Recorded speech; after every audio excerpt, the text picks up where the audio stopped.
Hi, I'm Melissa. And I'm Yuli. And this is Nerd Alert.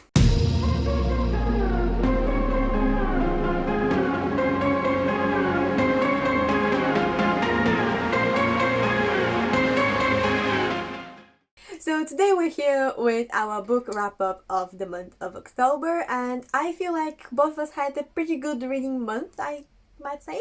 Oh, yes. Right? So basically I've almost read 8 books this month, and you've read almost 7. 6. I read 6. Date me, Bryson Keller. Yeah, finish that. 6. That's 6 including it. 1, 2, 3, 4, 5, 6, 7. 7. Oh, my bad. I can't count. I'd say nearly 8 because I started The Elite, but I haven't finished it. You're like 50 pages into it. They don't need to know that. So, yeah. But before we get into our actual wrap-up, if you like this video, please like it, subscribe, comment down below if you have anything to say. And yeah, also you can tell us about your wrap-up of this month. How many books did you read? What was your favorite? And what is your least favorite book? But also, before we start anyway, sorry about the lighting. Light bulb broke. She did it. I didn't! So it's a bit darker in here than usual, so again, apologies. But also it's Halloween when we're recording this, so you know, Halloween's been, we want it spooky. And us wearing black and having dark hair doesn't really help with the situation, but Yeah. anyhow, who cares? Let's get on with this reading wrap-up thing. Yeah. So I'm doing mine in no particular order, so that's just how it's gonna roll. We're gonna go me, Yuli, that kind of thing. My wrap-up. So my first book, like I said, no particular order, but yeah, the first book on my pile is The Flatshare. The Flatshare, sorry, by Beth O'Leary. Now, I liked this book. Me too, I read it a few months So ago. if you can see all of this is basically Yuli's tabs because this is her book. But honestly, I was and still in the mood from like the end of October, wanting a really nice like cheesy kind of romance. Very Halloweenish. Yes, it's very Halloweenish. I don't know. But I wanted like a very cheesy, like, I know it's not spooky or anything like that, but I wanted a bit of romance. And like, he was This is not a cheesy romance. But this is not a cheesy romance. This is. Oof. It's the good stuff. So, quick synopsis of this book. It's basically, obviously, two strangers. I'll hold it. Thank you. So basically, it's about 2 strangers who flat share, and they share the same bed. So as it says, move your fingers, there it says, Tiffany and Leon share a bed. Tiffany and Leon have never met.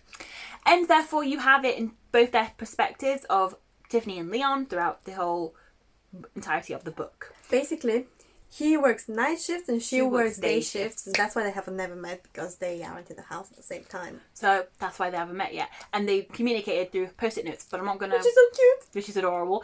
But I'm not going to say any more because I don't want to spoil it. But I gave this, I haven't even rated it yet because I haven't actually done my Goodreads in a bit. But I would have given this probably a 4.5 star rating just because I didn't like how Leon was how his point of view was structured. I thought it was a bit weird. Yeah, the formatting is weird because it's like name.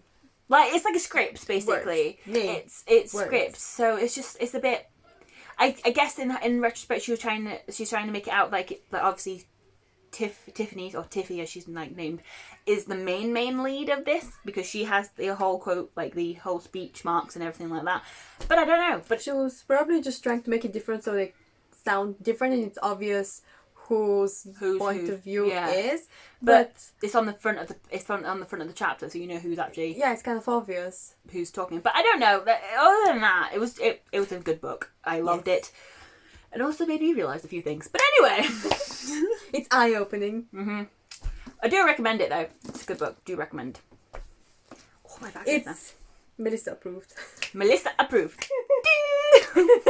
So the first book that I finished this month was actually a carry-on from last month, and this was Oathbringer by Brandon Sanderson. This is my second read of this book in preparation for Rhythm of War, which is the 4th book in the Stormlight Archive series, and I loved it. I don't really have that much to say about it because it was my second read. I wasn't surprised by anything, but I just loved it, and actually I could kind of like catch some like hints that I missed last time because I hadn't read Warbreaker. So that's cool. I love this book. I love Dalinar. I love Dalinar's story because this is his book in a way. I love all of his flashbacks so much. I love Dalinar. He's one of my favorite characters of all time. And I also have filmed a video with my favorite moments of this book and all other books as well. Like I have filmed 3 videos. I haven't edited this one yet, but it will probably be up like in like a week. December. So you can check it out. Be out in December. No! November. At some point. Next year. Next week. Hopefully. I've been too lazy to edit them, but I have the first 2 out, so you can check them out in preparation for this one. I gave it 5 stars as well. So I think I read this one at the beginning of the year. Yes, of the year. I can't even see. Just put it there. It's called K-pop. I keep wanting to say confidentiality, but it's not. It's K-pop Confidential by Stephen Lee or Stephen Lee, however you pronounce it. I don't know, but it's like anyway. So this one is all about a girl who is Korean American, goes to Korea to become a K-pop idol because it's a dream and blah blah blah. I gave this, I mean, like, I can't really tell you about much of the synopsis because even I don't know the synopsis because I honestly did not like this book. I read it because I was like, yes, K-pop, I like K-pop, yes, I will read this. But it reads middle grade and it's supposed to be a YA. And also Candace, who the main character is, she's a bit annoying in it, to be fair. I'm like, there's one point in it, and I will say this, I always say this to Yuli when I'm ranting about this book, is that she is in a love triangle with 2 other guys. Fair dues. Yeah, I'm okay with some love triangles, but while she's with the other guy, they're not even dating. She's not dating either or both of them, but one of them kisses her. I won't tell who, but then she's like, oh, I feel like I'm cheating on the other guy. You're not even together? So why do you think you're cheating when it's not even official? It's frustrating, and I will honestly say I gave this I think a 3 stars because honestly I give it credit because it does talk about like the K-beauty standards of Korea and how they have their beauty standards and things like that, and how in a way they treat foreigners, like, I don't know if it's true or not, but like it's showing how they treat like foreign trainees, basically. I don't know. She's not even foreign. She's Korean. I know her family's Korean. Like both her parents are Korean, but she's classed as a Korean American because she lives in America. I mean, obviously she's probably got her whatever it's called, pre-settled status. Her visa. Her visa, whatever. But I honestly, I got up a tea. I got fed up. I was like, this close to DNFing it, and that would have been my first DNF ever. But I didn't because I'm too nice and I wanted to give the book a chance, like every book I read. Belly dancing. She's too good. And I'm back. That's what I think. The next book that I read was Golden Sun by Pierce Brown, which is the second book in the Red Rising trilogy. I actually own all of the books, but I put them in a box. So I don't. Here's a picture.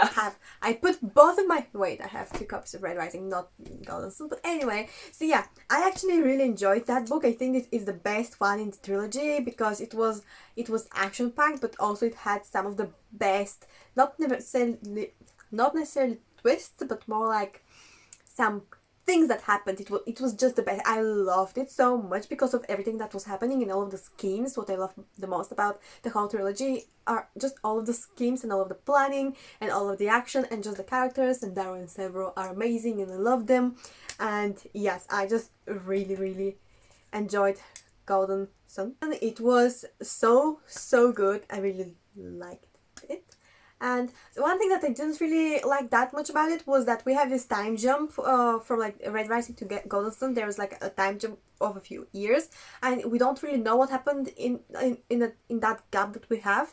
So it's not really explained. It's just kind of like hinted at, and even in the last one, it wasn't explained. So it's kind of like still there. I feel like it was kind of like convenient for the author to be like, oh yeah, I learned this during the time gap that you don't know. So that's what I didn't like that much, but I enjoyed Golden Sun the most out of all three probably, so that's great. The next one is in a book box of a box. Well, my next one's in a box because it's Yuli's again. She throws me, literally, she'll throw a book at me and I'm like, need it. Yes. But this one is Date Me, Bryson Keller. I've forgotten the story. It's basically, I've forgotten the synopsis of it really. It's all basically around A bet. a bet. Yes, there you go. She knows because she's read it too. Twice. Based around a bet where Bryson Keller can't. Agrees to date a girl every day for a week, minus the weekends, and if he loses, he will have to ride the bus because he loves his car. And the main character, what's his name? Kai, kind of like spontaneously decides to ask him out, and Bryson says yes, and that's how our plot begins. And also important thing to note is that it was inspired by 7 Days the manga and a bunch of other books, and so the plot may seem like it's very similar to the manga, but it's very different from it as well. So that's that. Yes, I loved the little. It was a romance I needed, but didn't feel my romance need from this month. Honestly, it's a spooky month, yet I'm like, romance, yes. Me too, though. I've been feeling like I want to read something cute. Oh yeah, something cute. This was cute, but it wasn't what I wanted cute. Don't know, that makes no sense, but I don't know. But in all fairness, it was an absolute good read. It made me chuckle, and some chapters made me chuckle. I nearly cried at the end of this book because, oh my god, I felt for Kai, and I was like, my boy. But I digress. I gave it. I don't even know how. I think I nearly gave it. I was gonna say 4.5 again. I don't think I started it, but if I did, I think it would be like 4.5 because there's always room for improvement. Always. I don't want to give a book a 5-star. I don't know why. Just don't. Actually, I have done, and you'll see that later. But anyway, I wish I could show you my tabs, but you can actually see my tabs of Date Me Bryson Keller in my second video on this channel, which is my contemporary book chat up there. Link somewhere up here. Shameless Plomo. Shameless promo. It took me 3 times to say that. But other than that, I thought it was a fantastic read, and I would read it definitely again. Yes. The third book that I read in October was The House in the Cerulean Sea. I actually listened to the audiobook while I was working, which is a new thing that I do. I listen to books while I'm working. So yeah, I loved it. Yeah. In the beginning, because this book has been so hyped this year that I was actively avoiding it, and I just really didn't want to read it because of how hyped it was, and I was just like, I don't think I will like it if I read it because of how hyped it was, because I had so many disappointing reads because of the hype this year, so I just wanted to avoid something this hyped. But then I was like, I want to listen to something, I don't know what to listen to, so I was like, oh, I've already bought this one, so I might as well listen to it, and I loved it. Like, in the beginning I wasn't really that impressed, and I was like, this is weird, but then he got to the kids and he met the kids, and I was like, yes, they are adorable. And he met, what was his name, that guy. I don't remember names, I don't remember any of their names, but I loved it. He met, as I said, the guy who was taking care of the kids, and they fell in love. I love it. I don't like kids, but when it's like a couple with kids, especially when it's like a gay couple, no matter what kind of gay it is, I just love it. There is something about it that's very cute and just adorable, and it was so wholesome, and it was a cute, happy book that I really enjoyed, and yeah, I really liked it. And I also gave it 5 stars because I couldn't flash like 50 pages, which is the best. On a side note for that, when I first looked at the cover, I thought it would be like a thriller. Oh yeah, because it's like a house on a obviously it's called The House on but it's in this Cerulean Sea, but it's like on a cliff or something. It's a light cover. If it was it looked to me, honestly. I know I'm gonna get judged, but I don't care. This is how makes sense. But it does. It looks like I don't know why, but I always thought that the house would be kind of like the house moving castle because it's like it's on that hill. So I was like, is this house like walking or something? But I don't know. But yes, that's my opinion on that. I don't own that. It's book. on my TBR. I want to read It's very expensive, so I don't own it. But I want it. I want to read it. So, my next read of this month is The Selection by Kira Cass. Kira Cass. By Kira Cass. There you go. So I think this book's been out for ages, but I've only just I bought this last month, the whole set. So this is similar. This is like it's a dystopian novel. There. And it's about America. Yes. About America, who the main character is called America.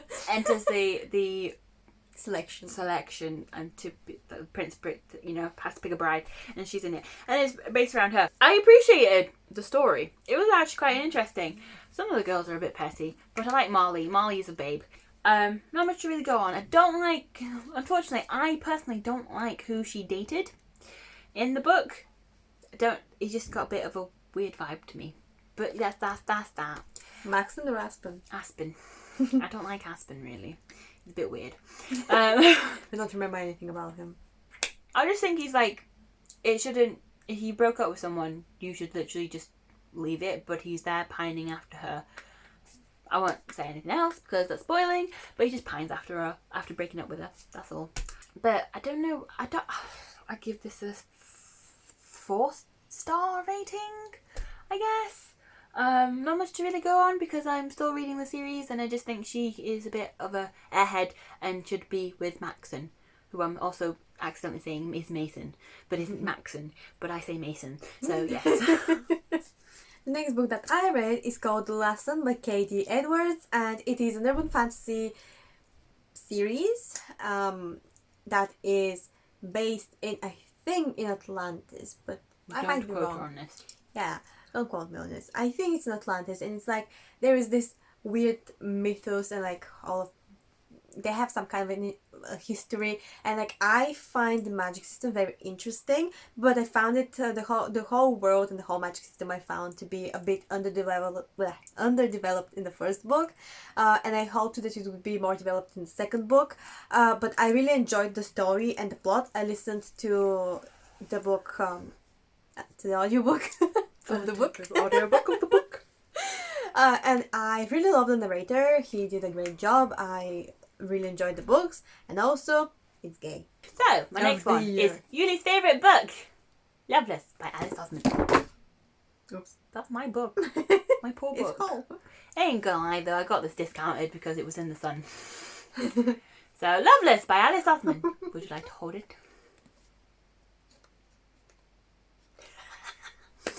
So this book is basically about I think Georgia her name is? Mm-hmm. Yeah. Not your sister. No.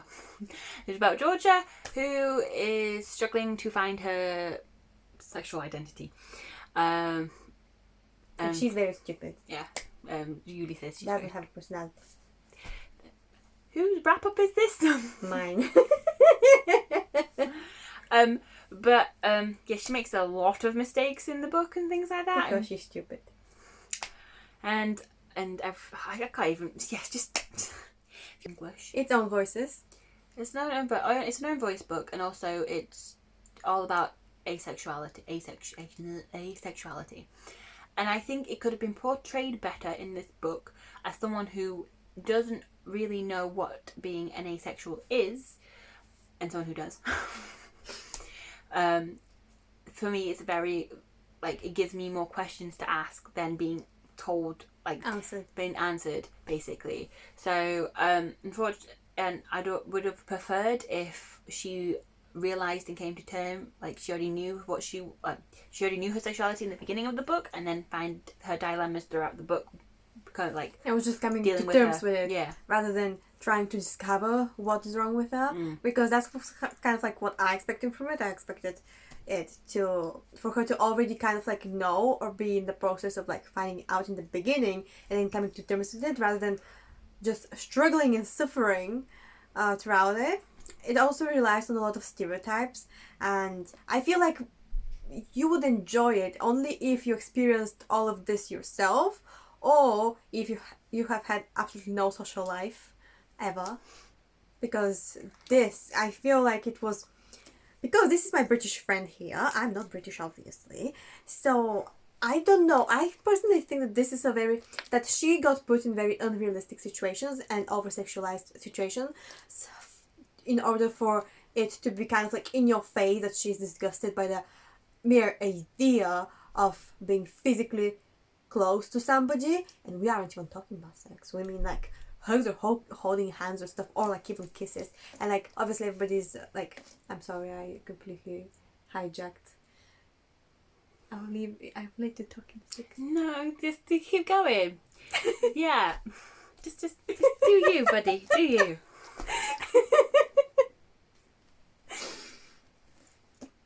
So, yeah, it was just over dramatized to put it in your face about the social, like, what was it called? The social pressure of sex culture and also university. And I mean, I'm quite antisocial, so I didn't really experience any of these very realistic situations, because when I'm uncomfortable with something, I remove myself from the situation and I just don't keep going, because I'm afraid of being judged for being myself, because I have self-respect. Keep going, you talk. Thank you. But other than that, I appreciate the friendship group more than I did the main character. The friendship group is goals, but I gave this, I think I gave this a 3 or a 4. 4 is not a bad rating. It's not a bad rating, but I can't actually remember what I gave this.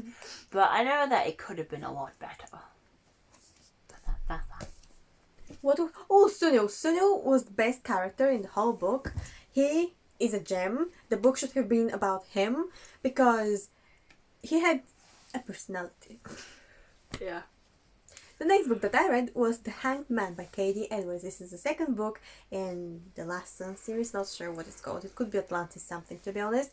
I gave both of the books in the series 4 stars, and I really enjoyed it. I think that this was better when it comes to plot. I absolutely love the characters, especially Adam. He is adorable, and guy does a very funny accent. I just find the accent funny. I don't think it's like a realistic Russian accent, but I find it adorable. So I really like that accent, and now I cannot imagine Adam with a different accent. I also don't think that I'm imagining him the right way, as in the right appearance.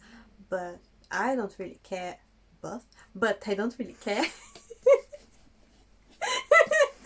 Because he just sounds cute, and like all of the characters are so good. I actually had a kind of like a longish review for the first one, which will be linked down in the description, and I don't think that I have a review for the second one, but I really enjoyed it. I recommend the audiobooks, they're amazing. So yeah. Second to last book is Serpent and Dove by Serpent and Dove by Shelby. How do you say that last name? Shelby. By Shelby. By Shelby. This person. More. Don't try. I'm not. By Shelby. Yeah. So I'm gonna try. Anyway, so this basically short story is it. I didn't read this one, so I'm not going to put it. Well, anyway, but before anything, Yuli actually. What's the word? I recommended her the book, even though I haven't read it, and I'm probably not going to read it. No, it's not her cup of tea. I might actually. Raksha, book repository on Instagram, said that the audiobook is good for this, so I might actually listen to the audiobook. Oh, actually, no, I might. Oh, if we listen to the audiobook. Anyway. So basically, it's about witches and forbidden romance and holy matrimony. And big titty. Yes, big yes. Gotta love that. So yeah, I really enjoyed it, especially because it's an enemies to lovers, and I've never really read anything like enemies to lovers before. Keep going. I've never actually read enemies to lovers before, so this was actually an interesting read for me. I loved the characters. Like Reed and Lo's relationship just coming to life is just beautiful. There is some questionable scenes in there. There is anachronisms. Yeah, there's some a bit weird. Because it's a historical-ish. It is set in France. So you get some French words. I use a translator for these French words because there's no translation in it. So I'm just like, what does this mean? But it's overall, it's also very like very feminism like inspired, because the witches are all girls, and like, you know, that's just all witches. Yeah. But other than that, it is a good book, and Blood and Honey is out now, and I need to buy that to read it and then wait for enjoy it. Yes. I gave this a 4-star. Yes, I did. The reason I did this is because I don't know, I'm pointing at your face, but anyway, the reason why I did this is the reason why I gave it a 4-star is basically because it was a good book. And that is all there is to it. It ticks the majority of my boxes that I like in a YA. So I can't wait to see the next one. Read the next one. Listen to the next one. Whatever. Watch it. My next read was Morning Star by Pierce Brown. This is the last book in the Red Rising trilogy, the original saga. And I enjoyed it a lot. In the beginning, I wasn't exactly liking the first 50-ish pages, just because of the way the second book ended. I was like, this isn't really my my cup of tea, but I know what's coming, so I will persevere and keep going. And I actually really enjoyed the book, and especially at the end, I was getting really excited as well, because I was kind of like getting afraid for one of my favorite characters, and I was like, I know that there is something here, but it took a long time for it to get confirmed, so I started getting afraid that my favorite character was like dead. And yeah, so it was fun and exciting, and I liked it. I don't have a review for it. Continue. Morningstar was a very enjoyable book. It was a very good end to the trilogy, especially the last chapter. Actually, I don't remember if it was the last chapter or like the epilogue, but I saw that coming. Yes, I did. But yeah. Yes, she did. I did. It was the cutest and the most heartwarming scene ever. Only to be ruined by the next book. But we don't talk about Iron Gold. Keep going.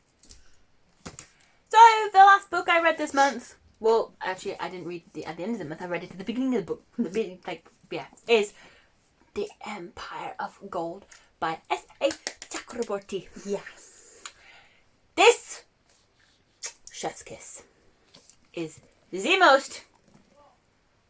I don't know how to explain it, but it's honestly the best book out of the trilogy, to be honest, of the David Bad trilogy.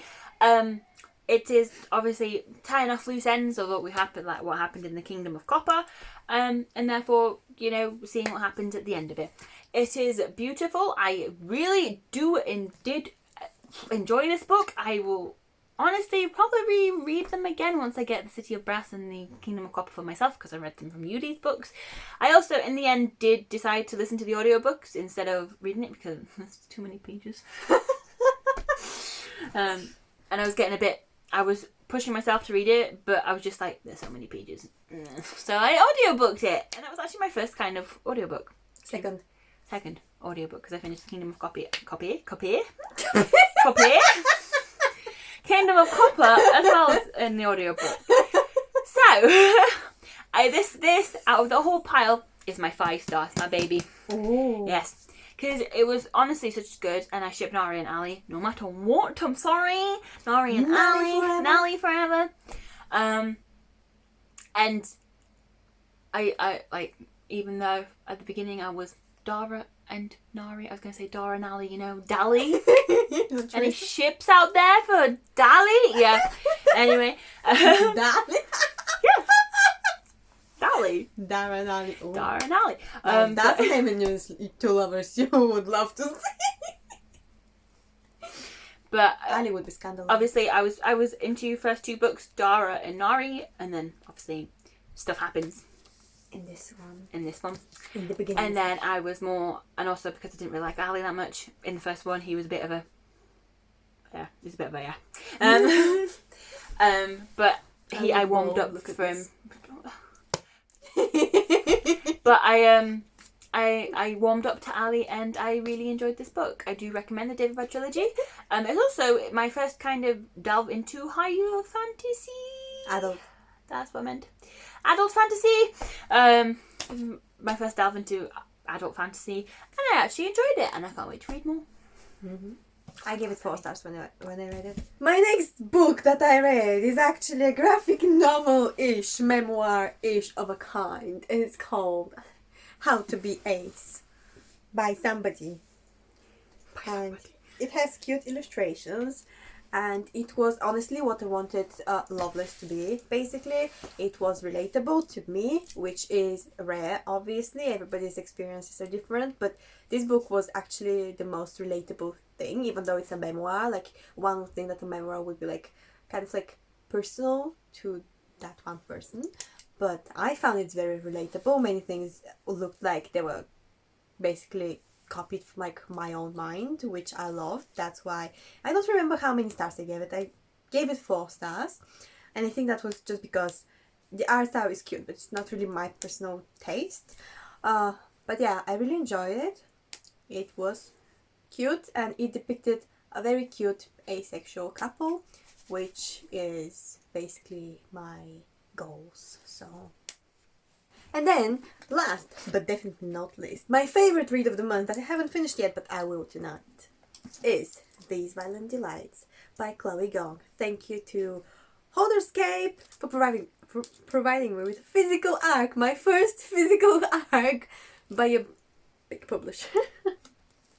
I'm so excited because this is basically a Romeo and Juliet retelling set in the 1920s in Shanghai, China, and it includes gangs and mobsters and Russians and some British and French people and one random Dutch guy, and I am really enjoying this. I have 60 pages left of it, so that's why I'm including this in this wrap-up. I absolutely love the cover and I'm absolutely loving everything, but most of all, I love the writing. It immediately immersed me in the book, and I also absolutely love the atmosphere of this book. It immediately immersed me and it managed to keep me going. Actually, I just can't stop thinking about this book, and I really want to finish it today because it's really good and I have lots of tabs, and it is actually the first YA novel this year that I'm reading and really, really loving, I think.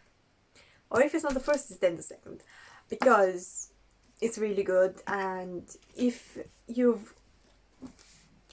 follow me on Instagram, which you should definitely do, you might know that I don't really like YA books, and I've DNF'd like a few new releases this year because they just weren't really my cup of tea. But this is as good as the cover is pretty. So yeah, I am going to have a review for this one because of course it was sent to me for a review up soon. So whatever I do, I'm going to link it down in the description probably, because I don't think I'll be able to film one, but we'll see. And that's basically my wrap up. I read almost 8 books, but I'm going to finish this soon. So yeah. So we hope you enjoyed this very long video of our reading updates, because we read quite a bit. Hopefully, I want to say we'll probably do a lot more next month. So I hope you enjoyed this video. Let us know what your favourite books were this month. What did you read? Anyway. What was your least favourite book, and do you have any DNFs? That's what I want to know. Give me all the goss. Still a tea. And we will see you all in the next video. Bye guys!